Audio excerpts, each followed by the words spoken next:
আজ স্বপ্নের নায়ক হারানোর ২৮ বছর। মাত্র ২৫ বছর বয়সে ১৯৯৬ সালে আজকের এই দিনে অসংখ্য ভক্তকে কাঁদিয়ে না ফেরার দেশে পাড়ি জমান সালমান শাহ। ১৯৯৬ সালের ৬ সেপ্টেম্বর ঢাকা ইস্কাটনের বাসায় রহস্যজনক মৃত্যু হয়। পুলিশের একাধিক সূত্রে তদন্ত শেষে বলা হয় তিনি আত্মহত্যা করেন।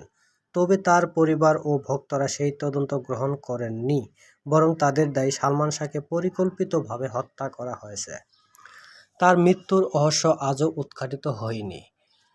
বলা হয় সালমান শাহ ছিলেন কালের তিন্য নায়ক। কোনো কালের মধ্যে তিনি সীমাবদ্ধ ছিলেন না। তার ফ্যাশন সচেতন, স্টাইলিশ ভক্তদের চোখে ছিলেন তিনি স্বপ্নের নায়ক।